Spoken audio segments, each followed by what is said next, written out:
सुप्रभात प्यारे बच्चों। कांग्रेस प्रणाली की चुनौतियां और पुनर्स्थापना के बारे में हम इस लेसन में जिक्र कर रहे थे। कक्षा +2 का पोल साइंस का टॉपिक चला हुआ था और आज हमारा पॉइंट है 1971 का चुनाव और कांग्रेस का पुनर्स्थापना। कांग्रेस की 2 टूक से इंदिरा गांधी की सरकार अल्पमत में आ गई। बहरहाल डीएमके और भारतीय कम्युनिस्ट पार्टी समेत कुछ अन्य दलों से प्राप्त मुद्दा आधारित समर्थन के बल पर इंदिरा गांधी की सरकार सत्ता में बनी रही। इस अरसे के दौरान सरकार ने सचेत रूप से अपनी छवि को समाजवादी ढंग में पेश किया। इसी दौर में इंदिरा गांधी ने भूमि सुधार में मौजूदा कानूनों के क्रियान्वयन के लिए जबरदस्त अभियान चलाया। उन्होंने भू परिसीमन के कुछ और कानून भी बनाए।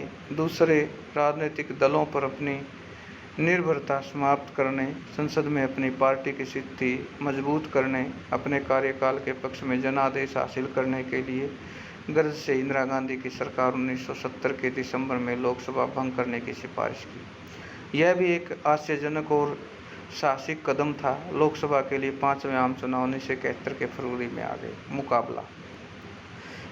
चुनावी मुकाबला कांग्रेस हार के विपरीत जान पड़ रहा था। आखिर नई कांग्रेस पर जर्जर होती हुई पार्टी का हिस्सा भर थी।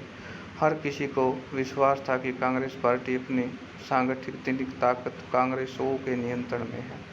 इसके अतिरिक्त सभी बड़ी गैर साम्यवादी और गैर कांग्रेसी विपक्षी पार्टियों ने एक चुनावी गठबंधन बना दिया। इसे ग्रैंड अलायंस कहा गया। इसके इंदिरा गांधी के लिए स्थिति और कठिन हो गई। एसएसपी, पीएसपी, भारतीय जनसंघ, भारतीय पार्टी, भारतीय क्रांति दल चुनाव में एक छतरी के नीचे आ गए। शासन दल के भारतीय कम्युनिस्ट पार्टी के साथ गठजोड़ किया। इसके बावजूद नई कांग्रेस के साथ एक ऐसी बात थी जिन्होंने अपने बड़े विपक्षियों के साथ अभाव था। नई कांग्रेस पास के एक बड़ा मुद्दा, एक एजेंडा और कार्यक्रम था।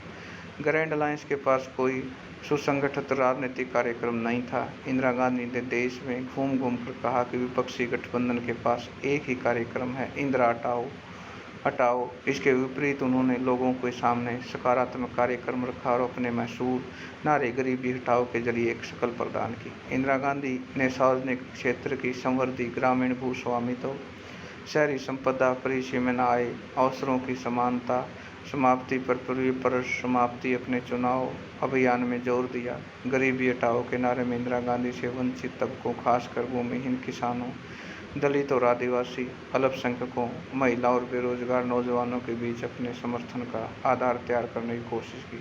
गरीबी हटाओ का नारा, इससे जुड़ा हुआ कार्यक्रम, इंदिरा गांधी की राजनीतिक रणनीति, इसके सहारे अपने लिए देश व्यापी राजनीतिक समर्थन की बुनियाद तैयार की।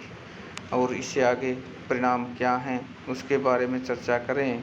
1971 के लोकसभा चुनाव के नतीजे में उतने नाटकीय थे जितना उन चुनाव में करवाने का फैसला। कांग्रेस और सीपीआई गठबंधन से इस बात से जितने वोट या सीटें मिली उतनी कांग्रेस पिछले 4 आम चुनाव में नहीं हासिल कर सकी।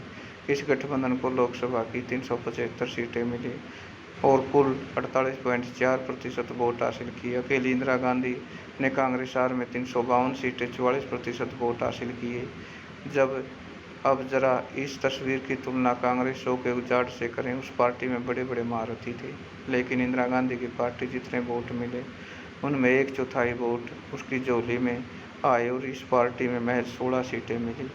अपनी बारी पर कम जीत के साथ इंदिरा गांधी की अगुवाई वाली कांग्रेस ने अपने दावे साबित किया और असली कांग्रेस है उसे भारतीय राजनीति में फिर से पुनर्स्थापित किया। विपक्षी ग्रैंड अलायंस धराशायी हो गया और इसे महाजोट से 40% कम सीटें मिली। नेक्स्ट हम अगले पीरियड में करेंगे। आज के लिए इतना ही कि किस प्रकार 1971 के पुनर्स्थापना हुई, कांग्रेस की दोबारा एक किस्म से सत्ता में आई और उनका मुकाबला परिणाम उसके बाद क्या हुए, इन पर विस्तार पूर्वक आप लिखें, नोट्स तैयार करें और परीक्षा की दृष्टि से तो अत्यंत महत्वपूर्ण है। भविष्य में काम आने योग्य भी अनेक बातें लेसन पे से निकल के आई। आशा ये सारी चीज़ समझ में आ रही होंगी।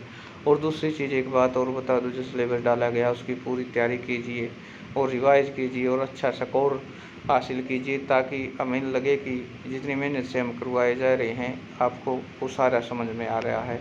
आज के लिए इतना ही। धन्यवाद प्यारे बच्चों।